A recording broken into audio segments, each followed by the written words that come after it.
tardes, bienvenidos a la 9ª sesión de este ciclo de diálogos con la poesía actual que tiene hoy día el gusto de presentar a la poeta colombiana Camila Charri. Camila, bienvenida, buenas tardes. Buenas tardes, Luisa. Buenas tardes a todos los que nos acompañan. Y bueno, muy contenta de estar acá con ustedes. Estoy en Bogotá. En este momento es un día terriblemente lluvioso, pero bueno, encantada de poder compartir este rato con ustedes y de conversar sobre todo. Igualmente, Camila. Mira, antes del diálogo, yo voy a presentarte con una pequeña semblanza para después dejarte a ti la palabra para que tú puedas hacer una lectura y a partir de esa lectura podamos conversar. Y también los asistentes que puedan hacer preguntas, hacer comentarios, las pueden escribir por el chat. Así es que voy a leer primero tu semblanza, muy cortita. Camila Charri Noriega, Bogotá, Colombia, poeta y editora, profesional en estudios literarios y maestra en estética e historia del arte. Ha publicado los libros Detrás de la bruma, El día de hoy, Otros ojos, El sol y la carne, Ar de Babel, este último reeditado en Guatemala y México en el 2018 y 2019 respectivamente. Y Materia iluminada, poesía escogida, en edición bilingüe, español-francés, en 2019. Es coeditora del fanzine La Trenza, que aborda la poesía y el ensayo escritos por mujeres en Colombia, y asistente editorial de la Biblioteca de Escritoras Colombianas en el Ministerio de Cultura y la Corporación Élite. Algunos de sus poemas han sido traducidos al inglés, francés, rumano, polaco, portugués, árabe e italiano. Es profesora de poesía latinoamericana y de escritura creativa. Camila, un gusto, como te dije, muy bienvenida. Te dejo a ti la palabra. Bueno, muchas gracias. Yo voy a empezar entonces leyendo algunos poemas. Voy a abrir con uno que se llama Intento optimista con perros. Cada una de las cosas que pasaron, y de menos estuvo que el tiempo fuera breve, y uno engordó, y fue la historia un puñado de perros, que uno a uno también engordaron, entre las cosas mías, que siempre han sido un parlamento fumante, sobre lo mismo y menos mal, porque traían de regreso, del otro lado de la vida, el encargo de lo que resiste. Bring the boys back home, sonaba en el desayuno, el almuerzo, la cena, y era tan cierto como ahora, el desprecio por los hombres que deciden que otros vayan en su nombre a morir. Pasaron tantas cosas y uno apenas vio el destello o el oscuro rescoldo quemando la punta de los dedos por no poder decir algo diferente. Y así se repitieron a través de los años los mismos poemas, y quienes los leyeron decían: levanta de entre el lenguaje otras imágenes más acordes a esta época, y la época siempre la misma, y uno engorda y engorda de impotencia, de aburrimiento, de pensar en el temor enconado de los otros por mí, porque nunca pude decir otra cosa ni ser vanguardista, y me quedé girando, bella e inalterable en el mismo espejo, cuando todo siguió pasando, y se esperó de la poesía el futuro, aunque no. El siguiente poema se llama Objetos Oscuros. Tiene un pequeño epígrafe de Nietzsche que dice así: todo lo que ha sido es eterno, el mar lo devuelve a la orilla. La naturaleza de algunos objetos, templados por la urgencia de los ojos que los miran, es a veces solo barro conmovido que se cuece en su limpia eternidad. Permanece su sustancia en las entrañas como un pozo. En esos objetos crueles se funda la belleza, y quien los canta desdeña la posibilidad de que sean de otra parte, de otro mundo. Solo acá, consagrados a la vida humana, se agotan y resucitan. Entre ilusiones se debaten y son, en medio de este mar, la ineludible tabla de salvación. Nos conmueve de ellos su corazón tan real, y así fundan esta casa, la hacen eterna. Idénticos a sí mismos, el espíritu ante su fuerza se quiebra. Son capaces de hollar la más firme voluntad. Atentos a nuestros movimientos, son pequeños núcleos que en el cine sustentan la vida de la obra y en la vida, emergen desde un fondo distinto para obligarnos a amar un nombre, a olvidar nuestra voz bajo el cielo despoblado de dioses. Son testigos de esta corta ruta encendida por ellos y en su gracia. La música como una gota oscura que beberemos, el seco papel y el lápiz y la punta agotada, la silla después del viaje y el perro que a la sombra de la cama escucha nuestros pasos y sacude la cola como sacudiendo el ensueño. Materia, toda esta materia amada, en lo que lo más hondo se revela. Leo ahora otro que se llama Juicio Final. Tiene un epígrafe también chiquitito de Dante que dice así: Lasciate ogni speranza, voi che entrate. En una obra de Giotto, el demonio devora a un hombre mientras expulsa a otro por su cloaca. El fresco es de una belleza espeluznante. En él está contenido el mundo y su materia. No representa Giotto a la bestia, sino al hombre, descarnadamente hambriento. Ay, perdón, un momento que estoy leyendo una versión que no es, lo siento. Les pido mil disculpas. Vuelvo a empezar. En una obra de Giotto, el demonio devora a un hombre mientras expulsa a otro por su cloaca. El fresco es de una belleza espeluznante. En él está contenido el mundo y su materia. No representa Giotto a la bestia, sino al hombre descarnadamente hambriento. El símbolo es sencillo y no requiere explicación. Lo ingerido se coagula, se hace carne y hueso, se destituye, se engulle de nuevo, se expulsa, se endurece. Es el hombre separando la luz de la tiniebla, el sueño del residuo. El artista, desde la luz y el color, nos obliga a penetrar, cuaja las sustancias, asombra las retinas del observador y le devuelve su reflejo consumido. Pero eso es solo lo primero. La fascinación por los signos, más reales a veces que la misma realidad, empujan en su trazo hacia la reconsideración. ¿Qué divina sustancia sobrevive a la idea de mundo? El artista lima, hace que los bordes se encajen. Limando extrae de ese ensueño que es el bien la imagen, la monstruosidad más verdadera. El color y la simiente oscuridad sobre la que respira la luz dictan las formas, y estas son, a los ojos, el señuelo, el centro del demonio. Lo otro, el destello de maldad frente a algo que se reconoce profundamente humano, es lo que se desprecia, hipócrita. El mundo, su idea, el verbo, son el intestino de ese demonio que sonríe. En el fresco, de apariencia inmóvil, está contenida la historia de los hombres. Y el último se llama meditación. Aquí fumando, mal hábito deseado, el letargo es contingencia. Estirar la mano entre el humo y el cenicero, amputar la ceniza y de la incisión extirpar el signo. Los malos hábitos se aprenden a escondidas. Mirar bajo el vestido de una monja, en el vino encontrar la salvación y ante el gesto generoso de los hombres confirmar la inexistencia de Dios. Pertenece al artificio, a la civilización el escándalo. Por acá, solo el humo que fluye, la pena del fósforo que no atina al cuajo. Cuánta carne sobre la tierra, cuántos coágulos.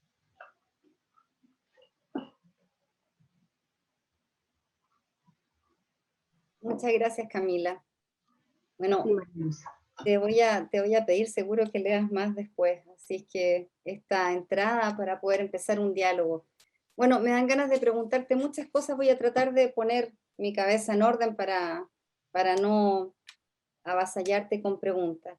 Pero una primera pregunta, que yo observo en tu poesía, una relación muy clara entre aspectos muy íntimos, muy personales, y aspectos también colectivos, entre lo individual y lo social. ¿Cómo se da eso, crees tú, o lo podrías explicar tú en relación sobre todo con, bueno, hay un momento en la actualidad, ¿no es cierto?, un momento contingente de violencia en Colombia, que en realidad no es exclusivo ni propiedad solamente de Colombia, el continente entero y el mundo entero sufre lo mismo, pero en este momento concreto, que es el presente desde el que tú escribes, ¿cómo se relaciona este proceso social, colectivo, de violencia, y una escritura mucho más intimista, más personal, donde también hay una cierta vulnerabilidad, percibo yo, de tu intimidad, en el sentido de que te presentas también, o se me presenta una imagen un poquitito paradojal también, muy fuerte por un lado, pero al mismo tiempo muy frágil, muy descolocada, por decirlo así, con la realidad que observa. Eh, bueno, te dejo a ti primero contestar eso y te agrego otra cosita después.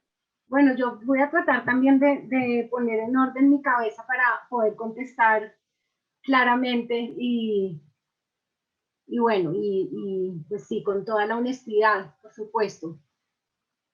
Pues voy a empezar por el final, y es algo que pasó muy recientemente, o sea, viene pasando desde la semana antepasada, pero la semana pasada pues estalló con todo su esplendor, por decirlo de alguna manera. Colombia estaba como país invitado a la Feria del Libro de España, y el gobierno decidió arbitrariamente sacar a una gran cantidad de escritores muy reconocidos por su postura política. Y el embajador de Colombia en España, pues entre las manifestaciones que hizo de por qué no se había llevado, digamos, a gran parte de estos escritores, pues una de esas fue que no quería que la feria se volviera, entre comillas, un campo de batallas políticas, y que por tanto tenían que elegir a escritores que fueran neutrales. Esta última frase fue tremenda, porque eso le quita todo el valor y todo el peso a todo lo que hace cualquier ser humano. Digamos que nadie es neutral en nada, en ninguna de sus actuaciones cotidianas. Y como yo lo entiendo, menos la literatura, el arte y la poesía. Eso por un lado. Y por el otro lado, pues todavía acá se piensa, o a los que ponen a elegir quiénes van, cuando dicen feria de literatura, feria del libro, que la literatura solamente es la narrativa. Entonces, llevan a los narradores y sacan a los poetas. Y eso pues es muy vergonzoso. O sea, es un doble gesto agresivo allí. Yo lo entiendo de una manera, y es que los poetas en Colombia han sido siempre muy resistentes a todo lo que ha venido pasando desde hace muchos años en Colombia. Pero pues de una manera, digamos, más contundente a través de las redes, de los medios, pues esto se ha hecho más visible y pues los poetas se han manifestado de diversas formas. Eso, digamos, como para poner en contexto un poco lo que ha ido pasando últimamente.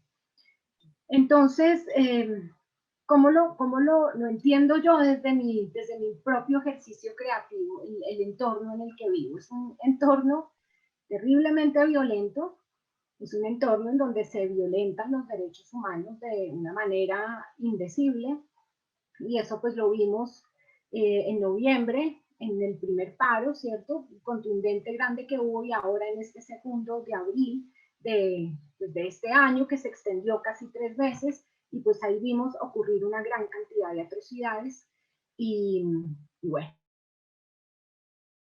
cosas que incluso hoy todavía están impunes. Eso dentro de otro gran universo que es la violencia en Colombia, ¿cierto? Perpetuada por todos los ejércitos que hay acá.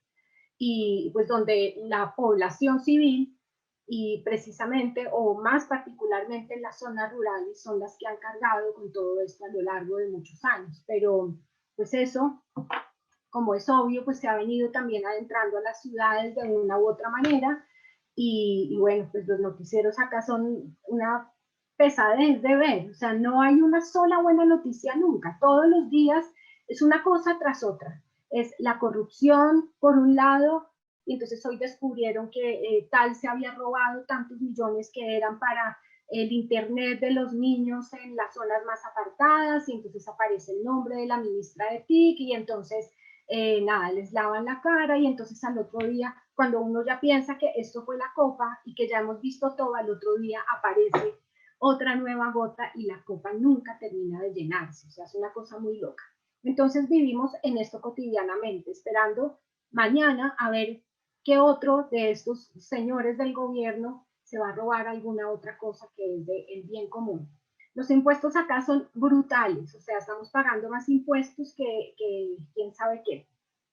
Y eso sumado a la matanza de los líderes sociales todas las semanas.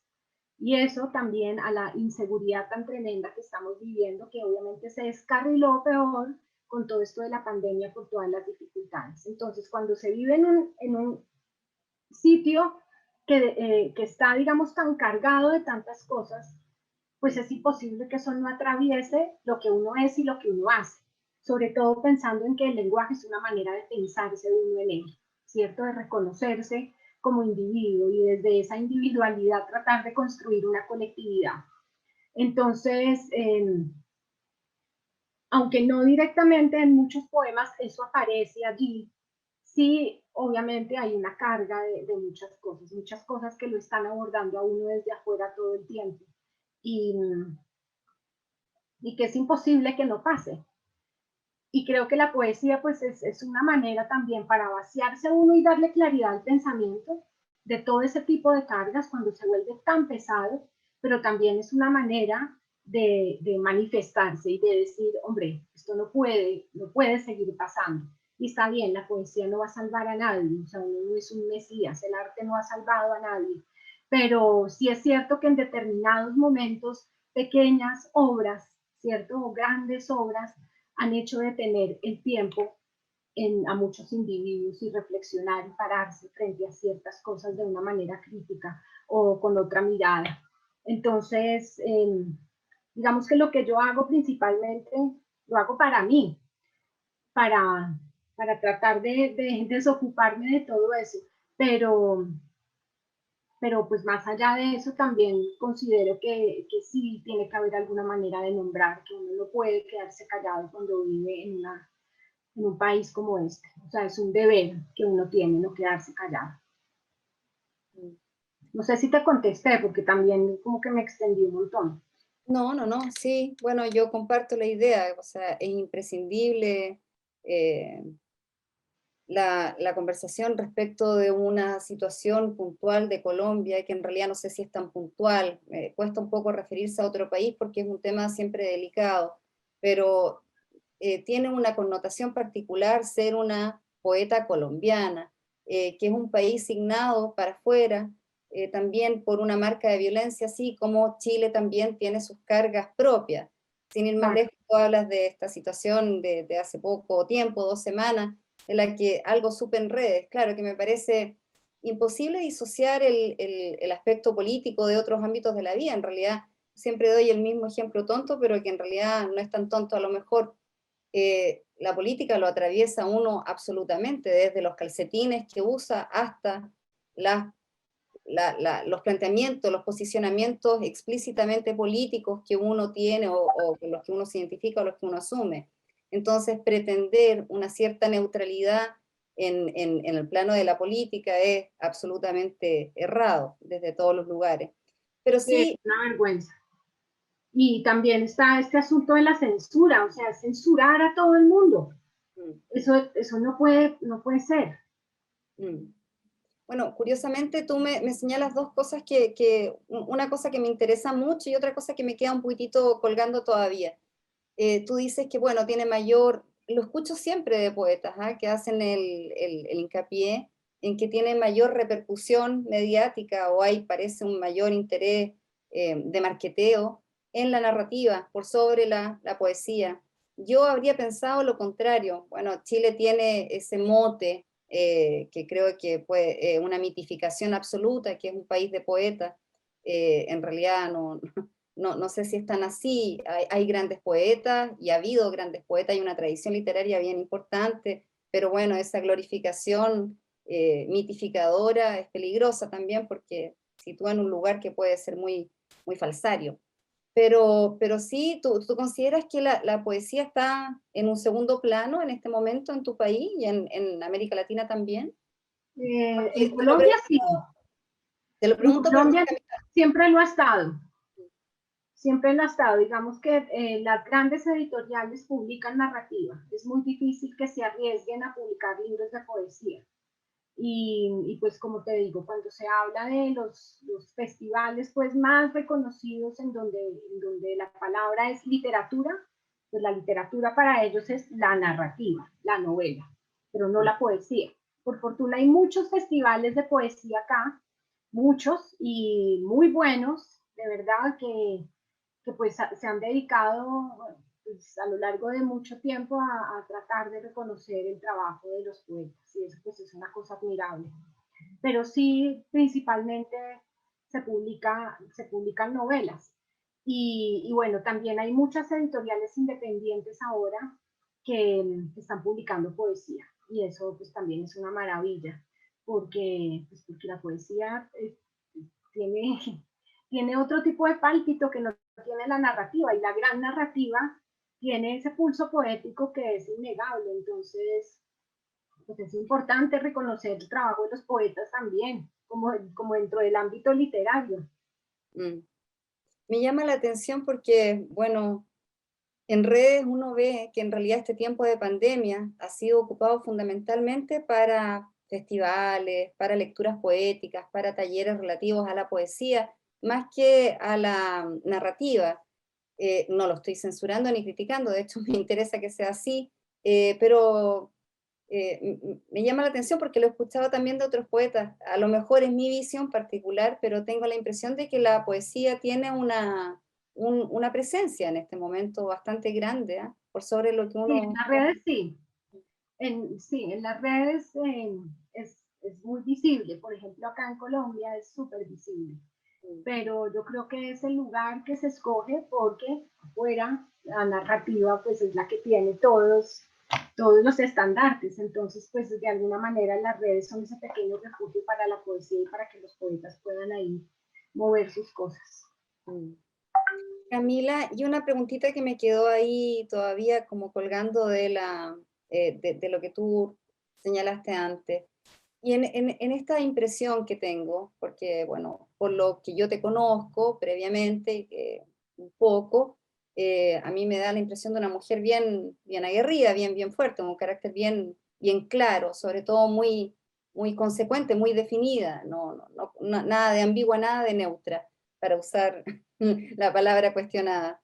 Y en tu poesía sí hay una imagen que es paradojal en eso, porque convive con esa fortaleza, con esa integridad o con esa consecuencia, también una imagen mucho más frágil. Hay un vicio compartido, ya que en uno de los poemas te refiere a los vicios que uno aprende a escondida. En mi caso no fue ni siquiera escondida, uno de ellos por lo menos que es fumar, fue bastante público.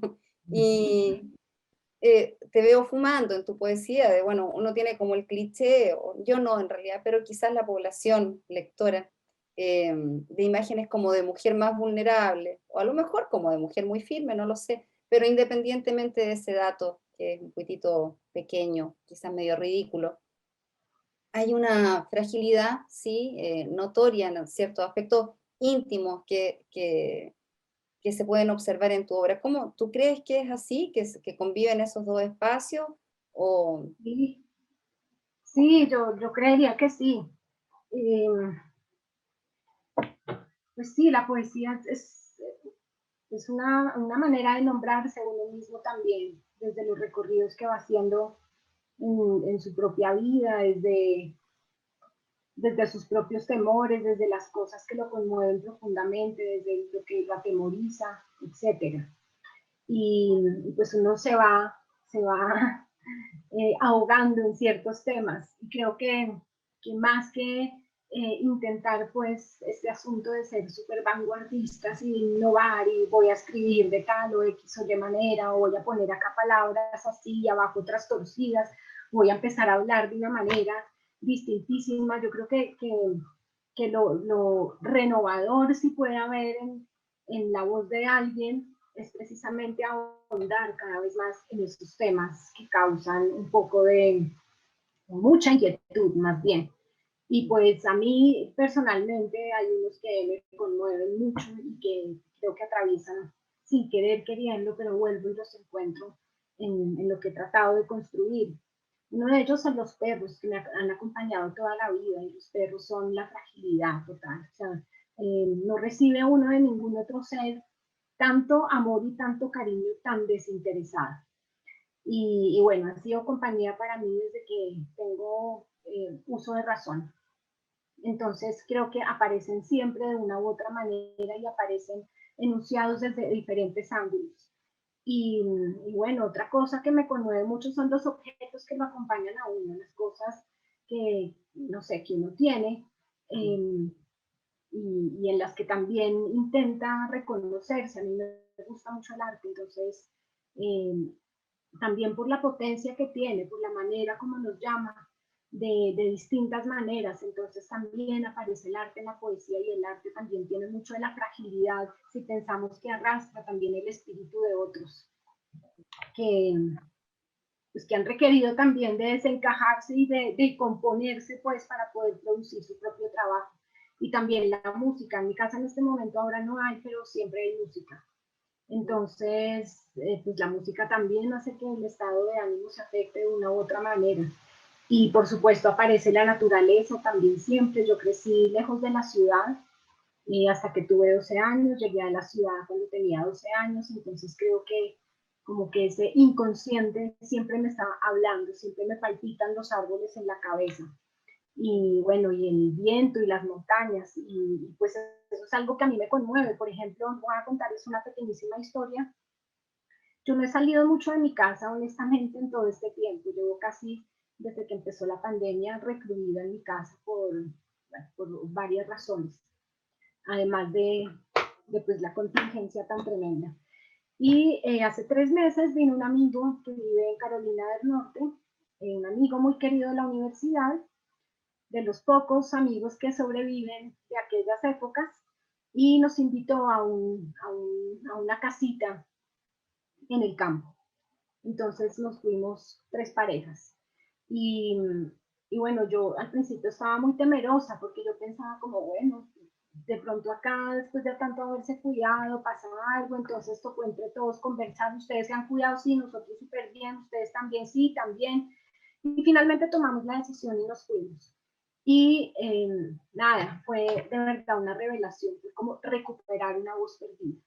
En el momento en el que llegamos y nos relajamos y nos quitamos el tapabocas y empezamos a caminar bajo la lluvia, en medio de los pinos, en medio de los eucaliptos, viendo la laguna, y con el viento, fue como recordar algo de verdad olvidadísimo.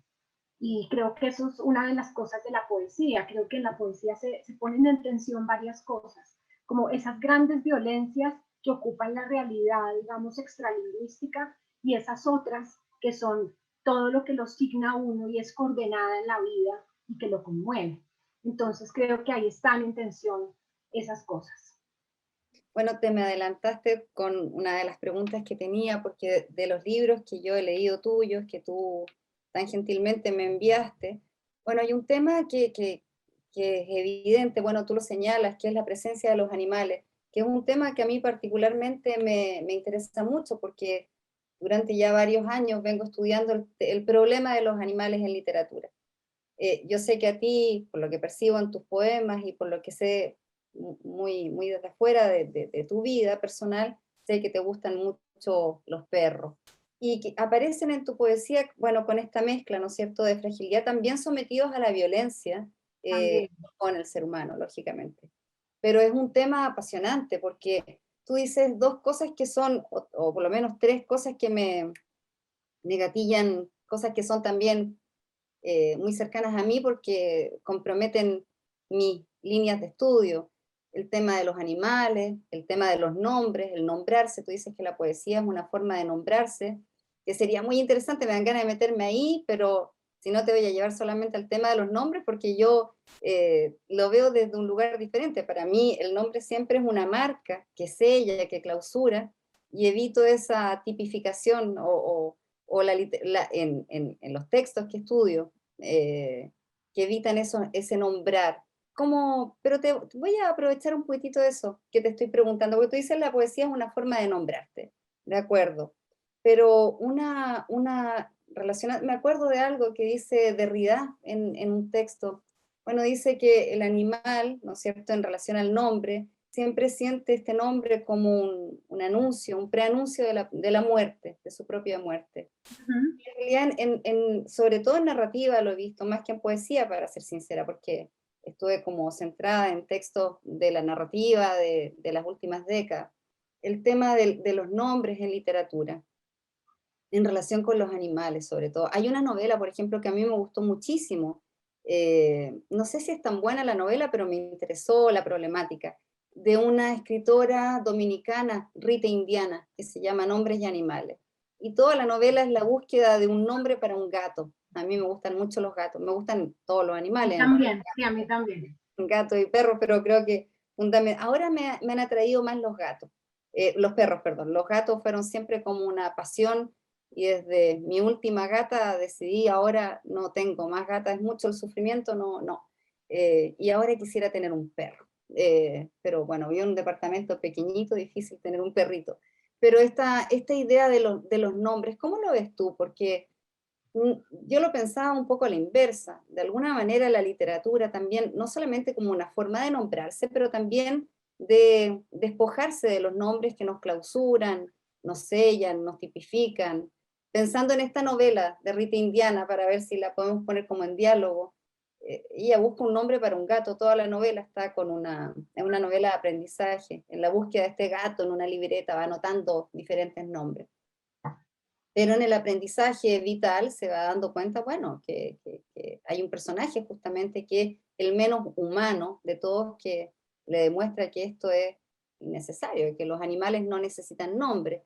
Y uno en esta especulación se da cuenta que la protagonista aprende que esos nombres te clausuran, en la medida en que ella va comprendiendo que ni la vida, ni la muerte, ni la sexualidad propia son tan claras, son más difusas. ¿Cómo lo ves tú esto de los nombres? Bueno, sí, a ver, yo no sé si es como lo mismo.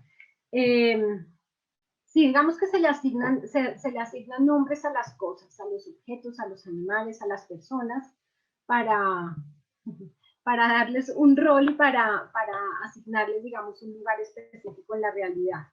Pero pues sí, son una cosa contenedora que al final tampoco dice nada de lo que uno es, que eso, digamos, sería una conversación.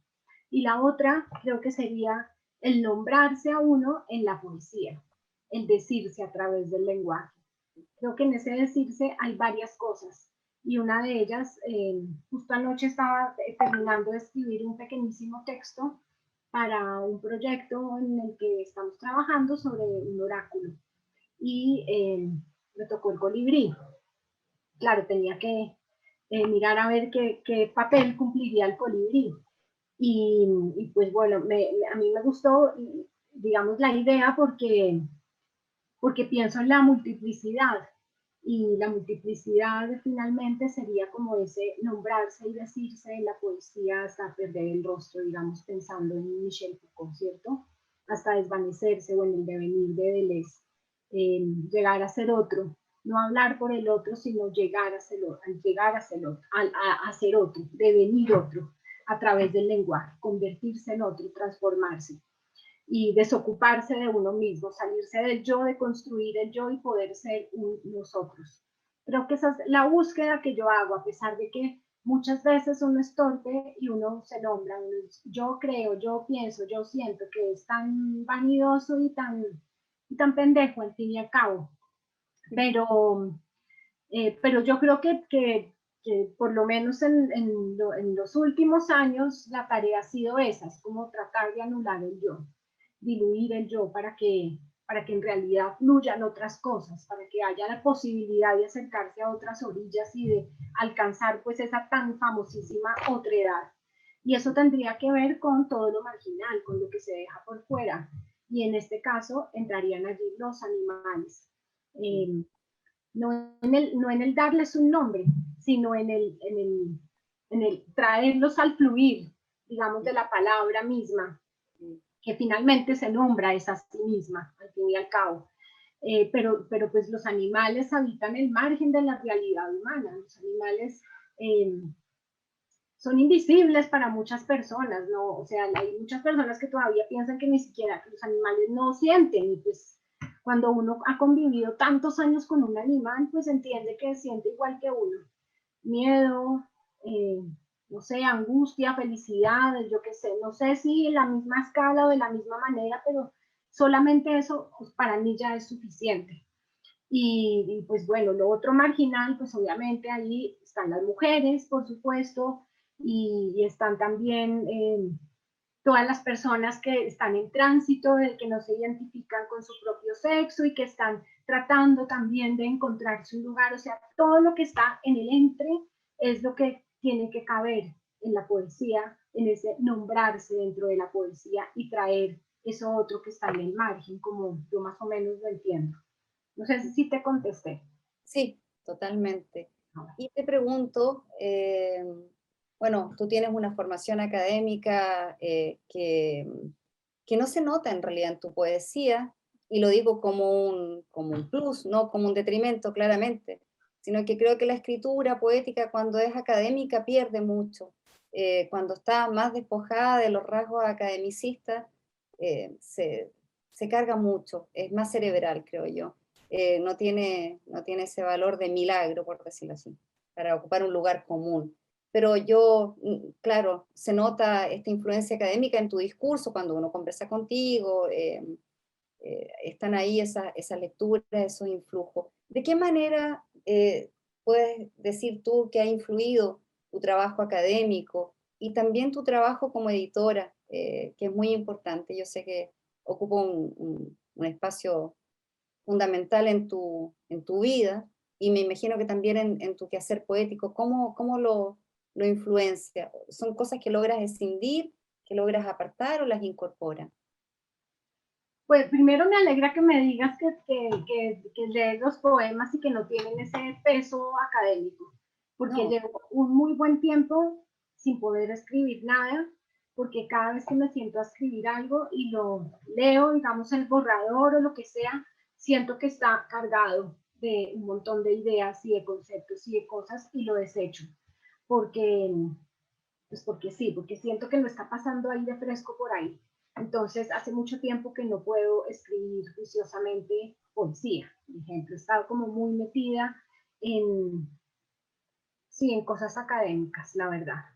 Y bueno, como igual, siempre esas lecturas que uno tiene que son cardinales, terminan por aparecer también de una u otra manera en la poesía. Eh, y bueno, creo que aparecen, lo que pasa es que no es que se cojan los conceptos y se pongan pues en el discurso de la poesía, sino que se van como entrelazando de unas maneras eh, que yo creería que tendrían que ser sutiles. Por ejemplo, a mí me interesa mucho la idea esta de la separación del cuerpo y la carne, ¿no? Que es tan tremenda, y lo que yo he tratado de hacer, digamos, en mi poesía es romper ese binomio, ¿cierto? Y que el cuerpo, la materia, sean lo primero que aparece. O sea, el cuerpo y la materia son importantes para mí en lo que trato de escribir, de una u otra manera, o animal, o vegetal, o humana, lo que sea. Pero la materia está ahí condensada, y la materia es la que habla, porque al final eh, no sé, como la frase de Valéry, lo más profundo es la epidermis, ¿cierto? Y creo que, pues en ese tipo de cosas, como en ese tipo de temas, está ahí la filosofía totalmente funcionando. Y también, digamos, en la relación con la naturaleza. Entonces aparece, por ejemplo, Spinoza, que es un filósofo que a mí me interesa mucho, o aparece también Schopenhauer, o aparece también Nietzsche, digamos, en todo este tipo de cosas que tienen que ver con la manera como también me acerco a lo religioso, que no es como desde lo católico, apostólico, romano y todas estas cosas que son muy respetables y que yo creo que, pues, que la fe es necesaria para sostenerse en esta vida que es tan dura, pero yo he intentado como construir mi camino espiritual desde otros lados y desde otros bordes y pues digamos que en estos en estos filósofos, pues he encontrado algunas maneras de pensarlo distinto. Y creo que eso aparece también en la poesía de una u otra manera. Y, y bueno, digamos, toda esta idea que mencionaba hace un momento de la multiplicidad y todo esto, pues está también en relación pues con otro par de filósofos que me parecen interesantes. Y bueno, así, hay varias cosas que uno sabe que van alimentando su propio trabajo de una u otra manera. Y pues con respecto al arte, a esa otra formación, eh, pues nada, las imágenes sobre todo, la contemplación de las imágenes, o sea, imagen y palabra creo que son una potencia que en todos los aspectos de la vida nos tiene conectados, en el cine, en la música, en el mismo arte, por supuesto, y creo que el arte es una manera muy clara de hacernos vibrar de distintas maneras, y eso también aparece. Entonces trato de que no sea una poesía pues retórica cargada de palabras, sino que aparezcan conceptos, aparezcan imágenes, como para también crear una suerte de equilibrio entre emoción y pensamiento, pensando en que la poesía pues es una manera de pensamiento y una forma de conocer. Entonces creo que debe existir un equilibrio pues ahí entre diversas fuerzas que entran en choques, pensando otra vez en Spinoza. Sí, incluso, fíjate, pensaba, me gusta mucho eso que dices, es una forma de pensamiento también en poesía, porque yo digo más, incluso lo digo de una manera más tremendista, hablo de inteligencia, pero yo creo que hay una inteligencia poética. Algún, Claro, algún poeta que admiro mucho, a uno, que se lo mencioné alguna vez, como que no, fue reacio a esta idea de la inteligencia, ¿no? Pero ahí me parece que la poesía también está atravesada por la inteligencia, no, no me da miedo decirlo. Y me llama mucho la atención, Schopenhauer, ¿te gusta? Que es un misógino. Y sí, sí, pero pues digamos que eso sería otra discusión, a mí me porque a mí encanta. me interesan otro tipo de ideas que él trabaja, entonces yo trato de olvidarme de eso, porque imagínate, si nos ponemos a pensar en esas cosas, pues Heidegger también quedaría por todos los Bueno, otros motivos por fuera y así, o sea, tendríamos que descartar una gran cantidad de seres humanos que han sido muy despreciables. Woody Allen, por ejemplo, ahora, bueno, así como para ponerlo lo más reciente acá. Pero entonces sí, toca hacer el ejercicio pues de limpiar el polvo, pues el mugre y quedarse con lo que realmente significa. Entonces, bueno, sí me gusta mucho él, me parece esta idea de la voluntad como él la expresa muy tremenda.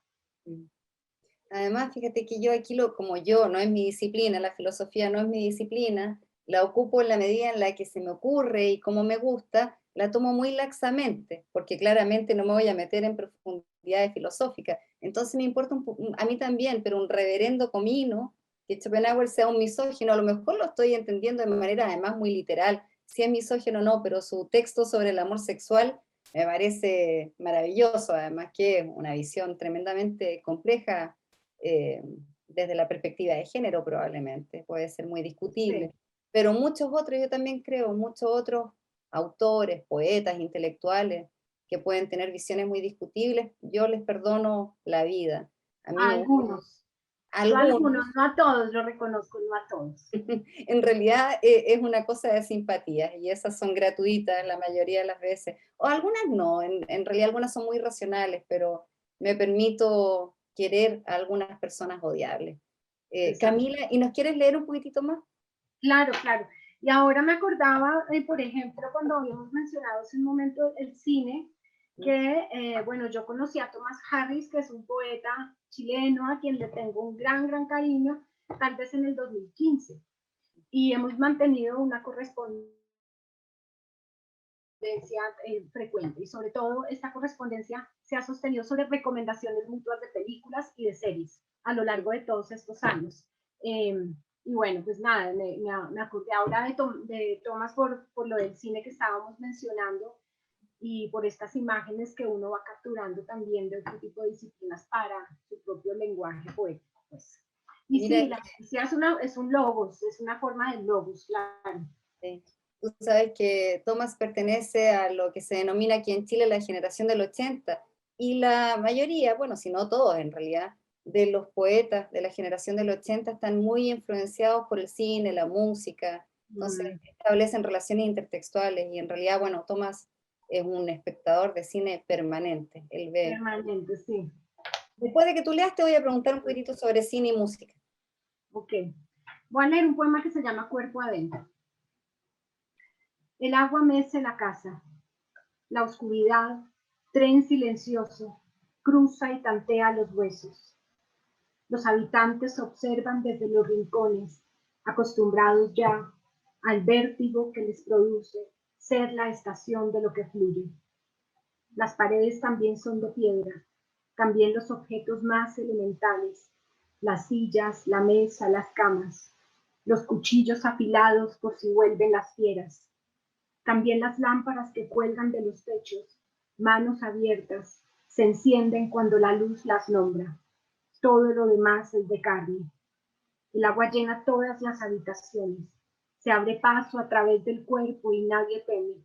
Han aprendido que cuando roza sus cuellos flotarán y chocarán los muslos, las cabezas, los pies inertes, pequeños pájaros que convulsionan en un pozo. Y siempre habrá carne que se afila contra el borde de las piedras. El agua mece la casa hasta el amanecer. Luego vuelven las tareas cotidianas. Despertar a los ahogados, servir en los platos minúsculas algas, limpiar con las escobas la oscuridad de los rincones, desprender de los ojos la humedad, las visiones.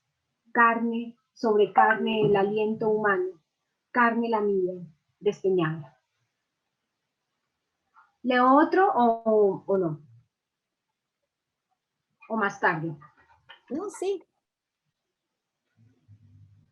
Bueno, este es un poquito, un tris larguito. Se llama Lo que arde y fluye y tiene un epígrafe de un filósofo colombiano que se llama Nicolás Gómez Dávila. El epígrafe dice así: solo amamos en la vida las presencias que la cruzan como mensajeras de otro mundo. En la palabra, el río corre cuesta arriba, restituyendo el tiempo, la vida, lo arrasado.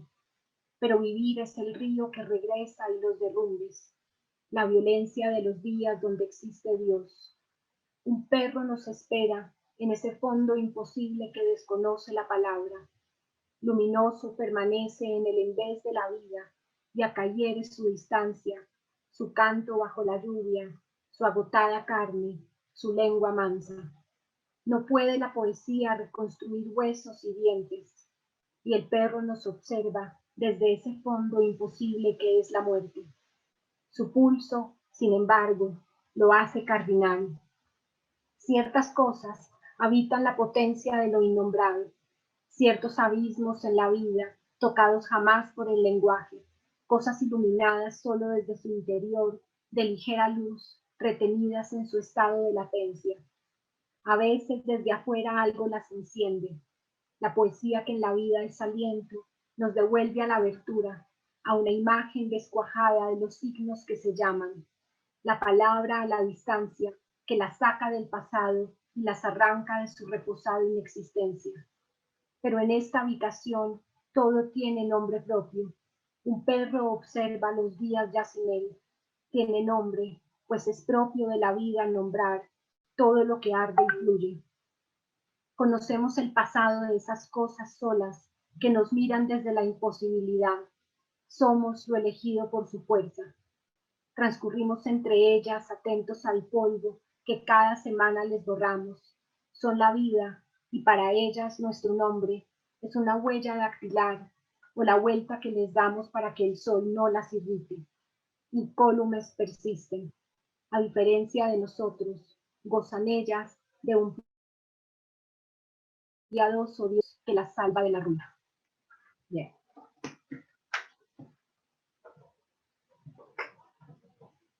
Camila, bueno, en el poema que acabas de leer aparece justamente el problema del nombre. Es propio de la vida, dices tú, nombrar las cosas que nos rodean. Aparecen varias de las cosas que nombrábamos ahora. Aparece Sí. el asunto del nombrar, del nombre.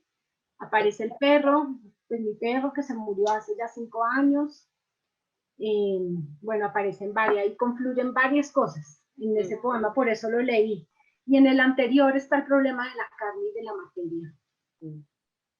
Mira, yo te quería preguntar algo, pero para explicarte, así como a mí me entusiasma mucho el problema de los animales, a Edson lo entusiasma mucho el problema de las cosas. Él ha estudiado el problema de las cosas en poesía concretamente, así es que le voy a dejar esa pregunta a él para no liquidarlo, porque seguramente te va a querer preguntar algo relativo a eso. Pero sí te voy a preguntar brevemente algo que se va a alejar probablemente de una cosa más profunda que te pregunte Edson. Dijiste que te importaba la relación con los objetos en tu entorno. ¿Qué tipo de Sí, objetos? todos, todos soy una, sí, tengo un montón de chucherías, la verdad.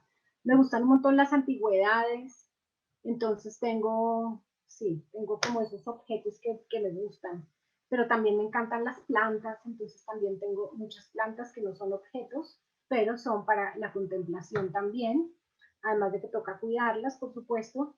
Eh, ¿Qué más? Me gustan las piedras, tengo muchas piedras de distintos tipos. Eh, Tengo también un gran tesoro, que es un silópalo que encontré hace muchos años en un valle, bueno, un valle de un lugar acá cercano a Bogotá, unas 3 horas y media, que era antes un mar, hace millones de años era un mar, y entonces hay muchos fósiles, y encontré este silópalo hace, no sé, 23 años, y me lo traje en el carro hasta mi casa. Entonces es un tronco fósil así grande, más como así, y es hermoso. Me gustan ese tipo de cosas, por ejemplo. Esos son los objetos de mi contemplación, pero también los libros, los discos. Tengo también muchos LPs así guardados de colección, y bueno, cámaras fotográficas también viejas, eh, frascos de vidrio de diferentes tamaños, formas y colores. Bueno, Saca, no sé, ya estoy sonando como una especie de acumuladora, y pues no, tampoco es hasta allá, pero pues sí me gustan esas cosas, y pues he tratado como de darles como un lugar pues en mi vida, y se han hecho pues importantes también en la poesía, sobre todo en este tiempo que uno está como tan encerrado en su casa, y que puede estar de verdad en su casa, porque antes era salir uno al trabajo a las 6 de la mañana y regresar a las 5 de la tarde, y el tiempo que uno estaba en su casa era mínimo, más o menos para llegar a tomarse un té y acostarse a dormir.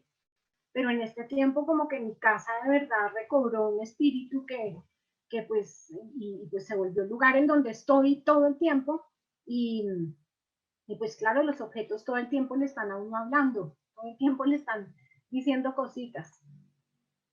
bueno, yo tengo una relación también muy cercana con los objetos. Camila, y te iba a preguntar antes de que leyeras tú algo relativo a la poesía. El cine te lo voy a dejar al final, pero ahora te pregunto por si hay comentarios de los asistentes. ¿Escuchas música para escribir? No, ¿No? no, no, pero Enrique, mi compañero, todo el día oye música, y pues nuestros estudios están pegados, entonces es imposible que nos entre por mi puerta la música. Yo la disfruto, la verdad, pero ya sin determinado momento necesito concentrarme mucho, tengo que estar en silencio, no me funciona la música. Antes sí, ya no. Mm, ya no. ¿Y para trabajar en el ámbito académico? ¿No? No, Mm. ¿Y qué no, música pues escuchas? porque estoy dando clase, bueno, lo que sí hago es que uso la música en clase, Ah, pero no, sí, la uso en clase, y uso también el cine y el arte, pues para hacer relaciones siempre con la poesía y la literatura, eso sí lo hago. mm. ¿Qué música escuchas, Camila? Bueno, pues me gusta Pink Floyd, me gusta mucho, por ejemplo. Bueno, tu primer poema está ahí, Pink Floyd, el primer poema que leíste. Me gusta Pink Floyd, me gusta Neil Young, me gusta, a ver, ¿qué más? Me gustan los Rolling Stones. Eh, de pronto algunas, no tanto los Beatles, algunas. Me gusta Charlie García, por ejemplo, Tom Waits. ¿Qué más? Me gusta Bruce Springsteen. Bueno, no sé, soy como más de esa onda. Más rockera. Sí, tal vez sí, la verdad. Camila, no sé si es que me ayuda Edson o Juan. ¿Edson me ayuda? A ver si Sí, por tenemos algún supuesto. comentario o Eh, pregunta. ya, Camila, buenas tardes. Tenemos hasta este momento una pregunta del profesor Juan Cid, que es la siguiente. Camila, gracias por tu poesía y tu reflexión sobre aspectos de enorme interés. La palabra ha muerto. Sin ella, ¿cómo nombrar a Dios? ¿Cómo entender la responsabilidad de decir si la palabra no da el ancho, ¿cierto? No alcanza para dar cuenta del presente? Ahí está la primera Juan, pregunta. Juan, saludos. Muchas gracias por la compañía y por la pregunta. Bueno, pues ese poema que mencionas, La palabra muerto, pues sí, tiene que ver con pues, con la inmensa pues desesperanza en la que yo siento que vivimos acá, yo siento no, en la que uno vive acá en este país. Y precisamente tiene que ver con eso, o sea, si el lenguaje no alcanza para nombrar de verdad todo lo que humanamente nos atraviesa y como yo lo entiendo, si el lenguaje es el que construye pues las estructuras sociales, las instituciones pues que son las que dominan nuestra realidad, ¿cierto?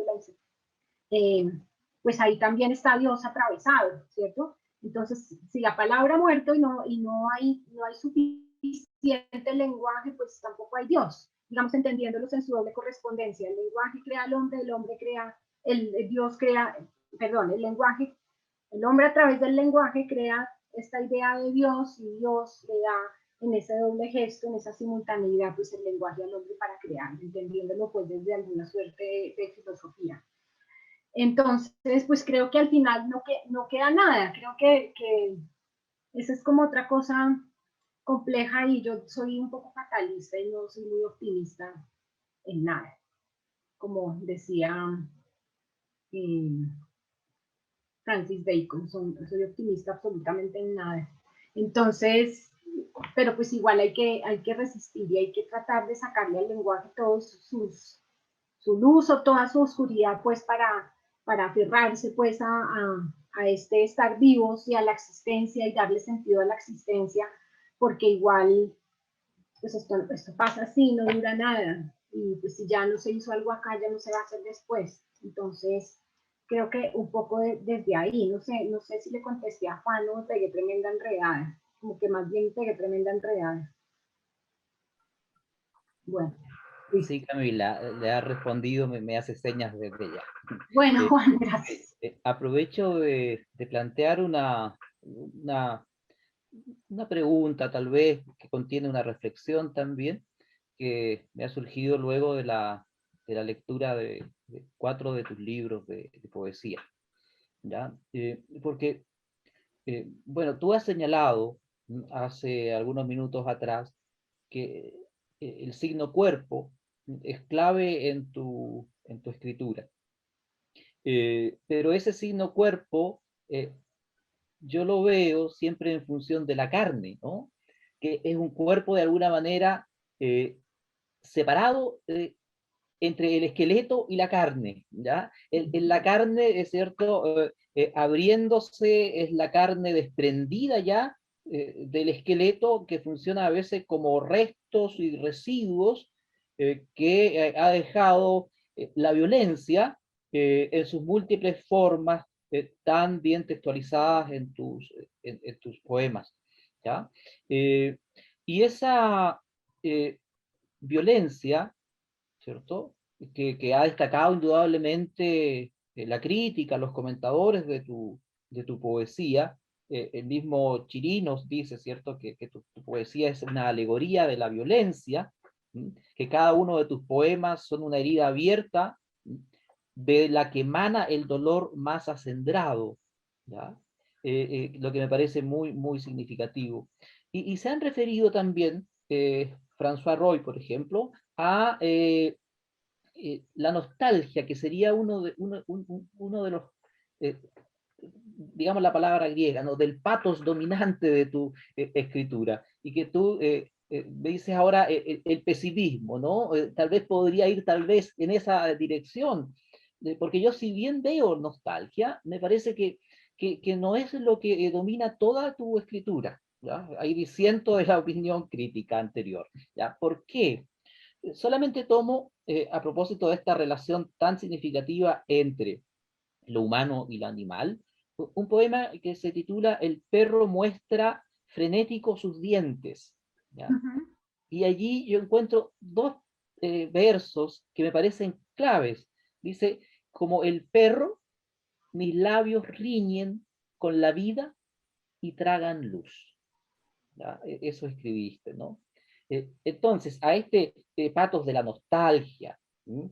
O a este pesimismo, ¿cierto?, que rige la escritura, uno debería pensar en que esta imagen del perro y de la poeta, ¿cierto?, que riñe con la vida, pero al mismo traga luz, abre otras posibilidades de sentido, ¿no? La Sí, escritura como respuesta, ¿cierto? La escritura como crítica, la escritura como rabia, ya no es puramente la nostalgia, es la rabia, ¿cierto? La emoción o el afecto, palabra que se utiliza mucho ahora, ¿cierto? El afecto dominante, ¿ya? Y a eso siempre hay, aunque tú dices, ¿cierto?, que el pesimismo, y yo coincido, es uno de los signos distintivos, pero siempre hay algo de luz.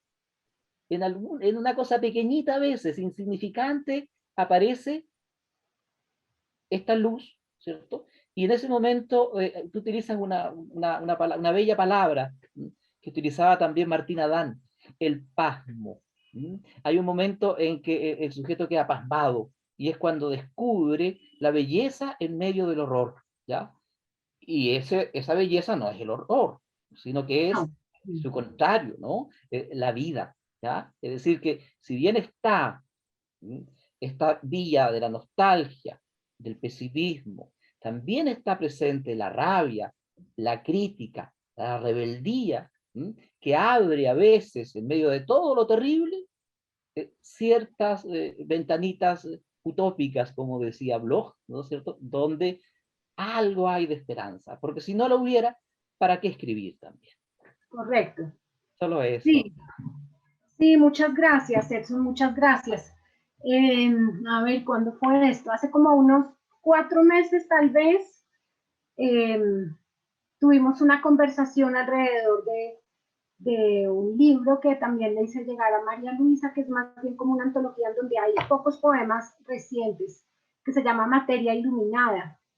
Y creo que uno de los temas es precisamente, o fue precisamente eso que tú mencionas ahora, como en medio de esa oscuridad siempre hay una luz alumbrando, siempre sobre esa materia pues que está en tránsito y que se tensa de muchas maneras, que carga un montón de cosas encima, ¿cierto? Porque esa materia pues es como decía antes, la materia animal, pero también es el cuerpo, que ahora devolviéndome, hago paréntesis, devolviéndome a lo que tú mencionabas, es la carne, sí, es esa carne, pero es una carne atravesada por un espíritu. Digamos que como una especie de carne, como yo entiendo los cuadros de Francis Bacon, ¿cierto? Esta materia pues así desgarrada, pero en donde se ven esos destellos pues de luz como un espíritu, como si lo de adentro se revelara en el afuera y ese afuera recuperara el lugar del adentro, o se volviera el lugar del adentro. Entonces, esa es a la carne que me interesa. Y sobre todo pensando en que el cuerpo es el que ha cargado con todo, con todas estas cargas pues ideológicas de los discursos a lo largo de la historia, ¿cierto? El cuerpo ha sido el lugar del castigo, el cuerpo ha sido la cárcel del alma, el cuerpo ha sido el que han latigado, pues, el cuerpo de las mujeres, etcétera. Entonces, como recuperar pues ese espíritu, pues entendiendo que no sé, pensando ahora en Spinoza, él decía que la que se ha pensado siempre que solo hay dos formas del lenguaje, que son el cuerpo y el espíritu, pero que en realidad pues hemos sido torpes. En realidad la naturaleza tiene muchas, múltiples formas de hablarnos, pero lo hemos reducido por brutos, ¿cierto? A cuerpo y espíritu, pero hay muchas otras. Entonces yo creo que yo he tratado también pues a través de esa carne que aparece ahí y de las cosas que están en relación con ella, pues de tratar de darle un lugar a esos otros lenguajes pues que existen y que no vemos. Ahora, cierro este paréntesis y me voy al otro. Entonces, sí, yo creo que a pesar de esa nostalgia, digamos, pensándolo etimológicamente, ese nostos, pues como el querer regresar a una patria perdida, creo que esa patria perdida, pues no es ese paraíso perdido, pues ni la infancia ni nada de eso, sino como esa primera luz o ese primer destello que uno tiene en correspondencia con el lenguaje, que es el que le va a permitir de alguna manera poner en relación o en tensión las cosas que le facilitan y le ayudan a darle sentido a la existencia. Entonces creo que va como más por ese lado. Sí, sí, sí siento que hay una oscuridad pues allí, pero es una oscuridad luminosa, no es una oscuridad total. Y como decía hace un momento, pues sí hay que tener fe, toca sostenerse en algo. Y la poesía pues ha sido esa manera honesta, pues que yo creo que, pues, que me ha ayudado pues a sostenerme y a darle sentido a mi propia existencia. Entonces, bueno, sí respondí, Edson, ya como que me fui por mil lados. No, sí, muchísimas gracias, Camila. Qué Sí, horror. quedan más reflexiones para mí, lo que es muy bueno. Sí. Muchas gracias, Edson. Gracias a ti. Le cedo la palabra nuevamente a María Luisa. Camila, y yo te quería pedir si nos podías leer un poquitito más todavía. Sí, a ver, pensando ahora en eso de la nostalgia que mencionó Edson. Centro de la casa. Tiene un epígrafe de Schopenhauer. Finalmente descubrimos que corremos en pos de sombras tan efímeras como inconsistentes y no podemos encontrar nada que sepa satisfacer a la nostalgia. La casa queda en la frontera. El salitre sustituye la materia que los ojos en otro tiempo llamaron luz. Sobre la piedra hundida, el salitre, por el peso de la hierba, se coagula.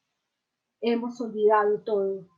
Quisimos echar el río atrás, devolverle a los huesos su peso, recobrar el aire que los suspendió un momento y los batió ahogados entre la carne que se hacía recia. Pero la casa en la frontera fue devorada por la hierba y las fieras la habitaron. Las vimos acomodarse, abrir sus fauces, tajar lo que quedaba. Nos sucedieron y olvidamos. La médula rebanada, bien adentro, siempre fue el centro de la casa. Ese es el centro de ese lenguaje luminoso, pues ahí está. Bellísimo poema. Muchas gracias, María Luisa. Camila, y respecto de la imagen, cuando tú hablabas de la imagen, bueno, en relación también al arte, a los objetos, a la vida, con todo lo que ella conlleva, ¿qué función? Porque te referiste también cuando mencionaste, cuando te pregunté sobre los objetos, también coleccionas, dijiste, no sé si coleccionas, pero tenía cámaras fotográficas antiguas. Tú sacas fotografías pensando porque hiciste una cápsula justamente para Tanto Sur Airoso, muy generosamente sobre la fotografía de Chavarría. Sí, Y hiciste una fotografía, se llamaba Naturaleza Muerta. no, se llamaba Silencio. Silencio. ¿Cuál era? Es que todas se llaman parecido. Tenía la palabra muerto o muerta, ahora yo estoy... Silencio muerto. Silencio muerto. Sí, ¿tú sacas fotografía? Ay, María Luisa, pues qué pesar. Compré una cámara hace como 10 años, una cámara profesional porque, bueno, mi papá es muy buen fotógrafo y me enseñó a tomar fotos en su cámara, esas cámaras súper complejas de hace 1000 años y bueno, compré una y estuve como 3 años tomando fotografías y después lo abandoné y pues no, la verdad me da mucho pesar, no tomo fotos horribles. Pero sí te interesa la fotografía. Sí, me parece fascinante ¿no? Y hay unos fotógrafos, y acá hay unos fotógrafos muy buenos, además de Juan Manuel Echavarría y todo ese trabajo, hay fotógrafos que se han hecho unas obras artísticas maravillosas. Me gusta mucho la fotografía. Y de artistas plásticos, ¿cuáles son tus favoritos? ¿Y De qué acá, formato cumple? ¿Te sirve o mundiales, los que a ti te gusten, los que son independientemente de qué lugar? Y también si sí, cumple la obra artística un papel central en tu obra. sí, cumple. Cumple porque son los materiales con los que constantemente estoy trabajando, o escribiendo textos o en las clases, entonces siempre terminan infiltrándose en la poesía. Entonces sí, hay muchos artistas plásticos que me gustan. Bueno, acá en Colombia hay unos maravillosos, pues me gusta, me encanta Juan Manuel Echavarría, pues él es más como, bueno, sí, también es un artista visual. Eh, Me gusta María Elvira Escayón, que ella es fotógrafa, pero también hace instalaciones, que tiene unas obras muy chéveres. Me gusta Doris Salcedo, que creo que pues, es una de las grandes, grandes artistas colombianas en este momento. ¿Quién más? Me gusta Fernel Franco, él es fotógrafo también principalmente. Bueno, creo que en este momento no me acuerdo más, así que tenga como frescos. Mm. ¿Y de qué manera afecta la obra artística tu poesía? Como a través de las imágenes. Mm. Y pues he tratado de escribir pequeños textos poéticos, más como prositas, sobre algunas obras que me llaman particularmente la atención, sobre alguna fotografía, entonces una pequeña reflexión, no académica, sino tal vez como con un corte un poco más poético para construir otro tipo de discurso. De hecho, tengo un libro, un formato, un proyecto de libro eh, con textos así, textos sueltos sobre diferentes obras, pero pues lo abandoné porque no he tenido tiempo como de avanzar y bueno, entonces, no sé, hay de pintura, están varias mujeres, bueno, ahora me acuerdo dos que hay de Remedios Varo, por ejemplo, eh, bueno, hay un par de textos también de bueno, Francis Bacon, de Caravaggio, que me gusta mucho también, de Rubens, de Lucian Freud, otro de Giotto, aparte del poema este que leí al principio, bueno, varios de colombianos que son como lo que he estado más clavada últimamente. Mm. ¿Y el cine, Camila? Que me había El cine quedado pendiente. Mm. también me gusta Jim Jarmusch, por ejemplo, me parece muy chévere, me gusta mucho, pero pues tampoco he tenido mucho tiempo últimamente, Mm. entonces pues sí, no he tenido tiempo y pues vi muchas películas cuando hacía este intercambio con Tomás, que estábamos los dos como muy juiciosos intercambiando los títulos, pero últimamente pues nada, he visto las típicas que están por ahí en Netflix y todo esto, como para poner la televisión y dormirse rápido. Sí. ¿Y fue desde siempre lo del cine? ¿O Eh, lo que pasa es que no sé, si yo vivo con Enrique, se llama Enrique y él es filósofo, y pues le gusta mucho el cine, y pues él sí ve todo el tiempo cine, todo el tiempo está viendo cosas. Entonces hubo un tiempo en que estábamos como muy haciendo sí, como el plan de, bueno, vamos a tratar de ver por lo menos 3 películas a la semana y comentarlas y bueno, todo eso. Pero ya creo que los dos nos ocupamos mucho en muchas cosas y no logramos seguir haciéndolo. Pero no sé si ha sido desde siempre, yo no me acuerdo, la verdad, yo creo que por ahí hace 20 años, tal vez. el cine es muy demandante, ¿ah? Porque Sí, sí, sí. fíjate que A ver, curiosamente, varias veces una película que a uno le guste, una sola vez no sirve. además, claro, si te gusta, dan ganas de verla de nuevo. En una Sí, época, bueno, tuve una formación por mi padre muy, muy estricta, digo, no, pues no fue nada estricta, era muy libre, pero en cine. Entonces veíamos mucho cine. Cuando te digo mucho, era de la mañana a la noche, o sea, había días que realmente era un rotativo, se veían 5 películas. uy, eh, claro.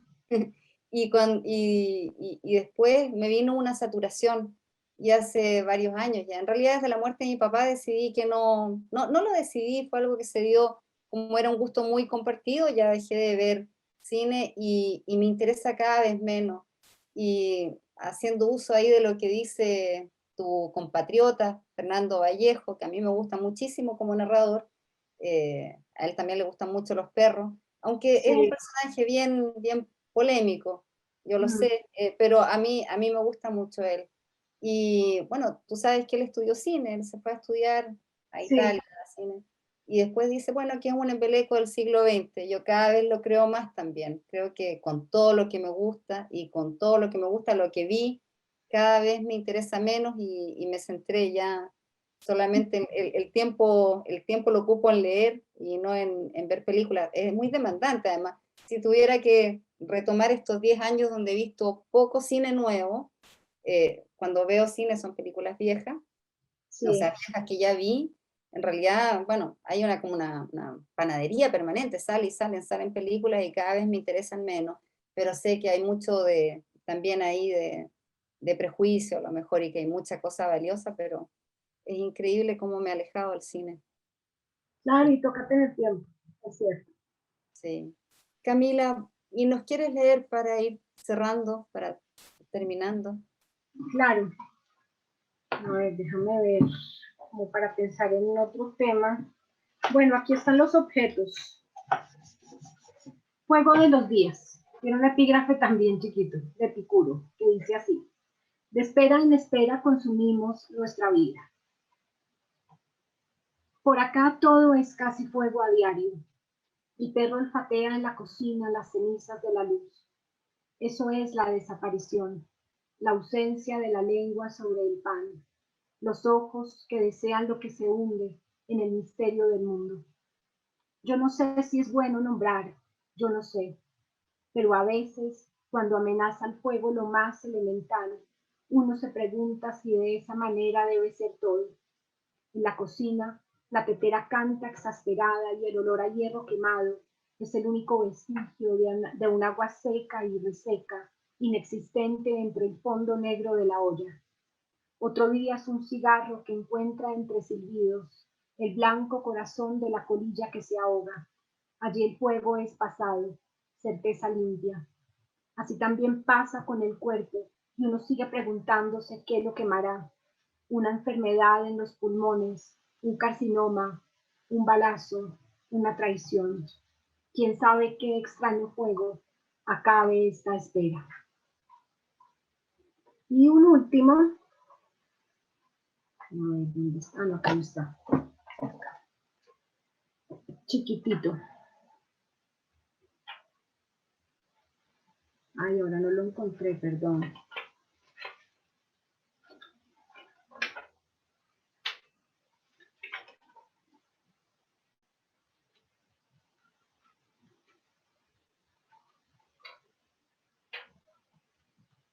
No, lo perdí, no lo encontré rapidísimo como pensé que lo tenía marcado. Variable. La claridad de una palabra surge del hambre. No se puede escribir con el estómago lleno, dice Henry Miller. Se escribe con la entraña lacerada, en medio de la sed y a la intemperie. Yo escribo en mi casa que flota entre el humo y pensando en el hambre que no tengo hoy. Escribo desde la sed y a la intemperie, aunque no parezca esta geografía de muebles y de libros un desierto.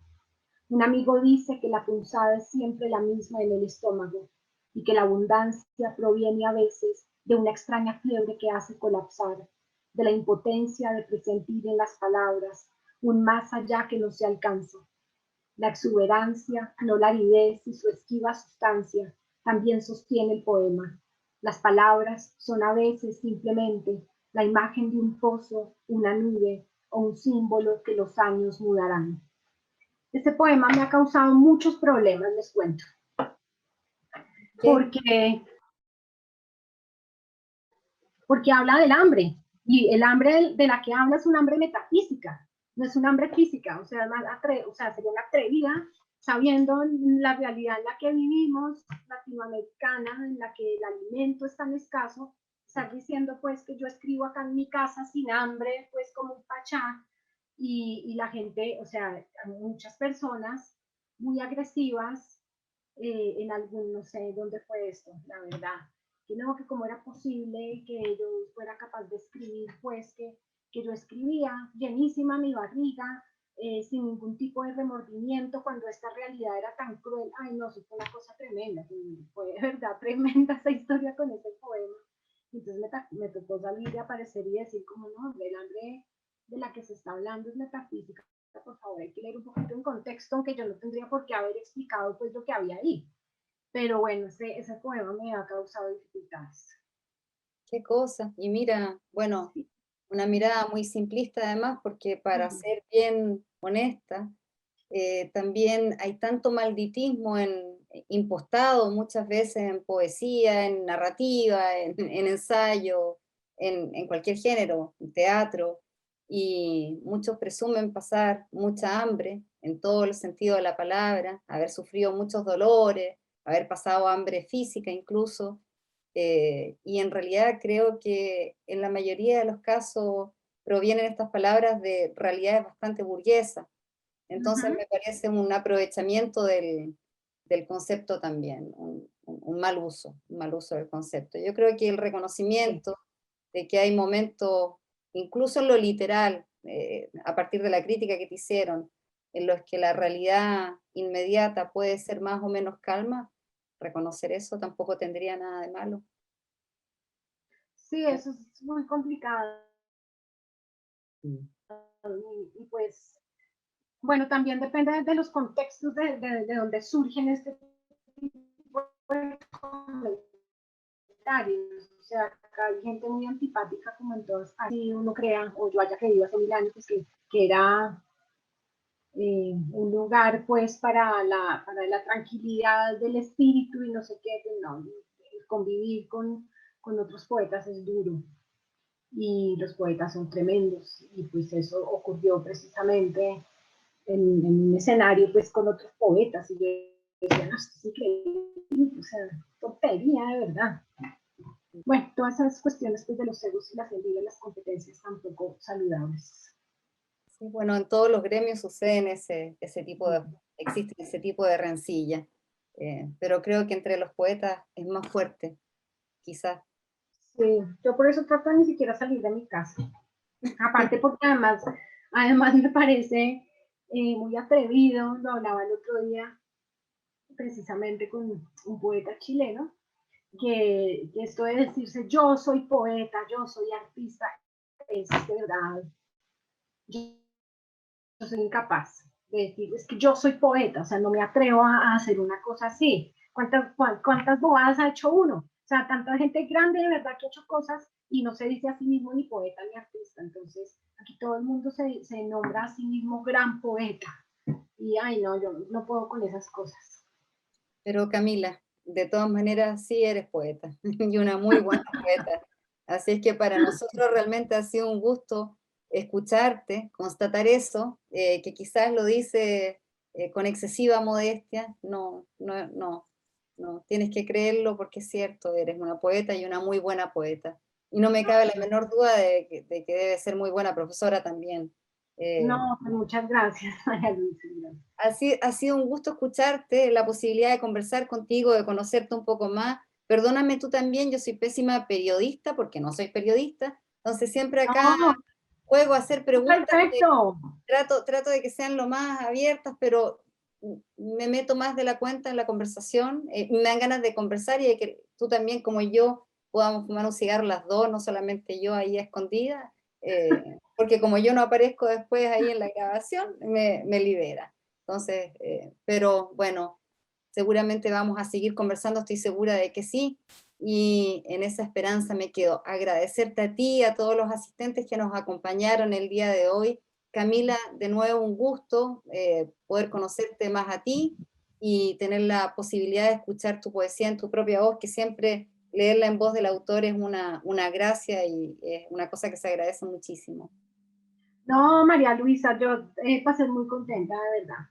Y así conversado creo que todo es mucho mejor, no como una entrevista o algo así. Creo que así conversado estuvo perfecto y lo hiciste maravillosamente y me sentí muy bien y muy tranquila. Y pues yo también agradezco y les mando un saludo grandísimo a todos los estudiantes que estuvieron acá presentes. Y bueno, gracias a Leonardo, a Edson, a Juan y a Felipe, que ha estado ahí todo el tiempo. Entonces, un saludo, Felipe, muchas gracias por la compañía. Felipe, Bueno. que proviene del ámbito de la filosofía, así es ¡Ay, que qué belleza! tiene que escuchar las tonterías que digo yo, Que yo de digo filosofía, pero también. con ganas de meter la cuchara y mandarme al carajo. Claro. Camila, un gusto de nuevo. Muchísimas gracias por esta conversación, por esta No, gracias a tarde. usted. Y yo aprovecho de despedir a los asistentes, les digo que, bueno, vamos a avisar oportunamente la sesión del mes de, ¿qué mes estamos? Septiembre todavía, del mes de octubre, ya vamos a avisar ahí el nombre del poeta que nos va a acompañar o la poeta que nos va a acompañar y la fecha indicada. Muchísimas gracias por acompañarnos. Camila, a ti, sobre todo, muchísimas gracias de nuevo. Un beso y un abrazo grande. Lo mismo.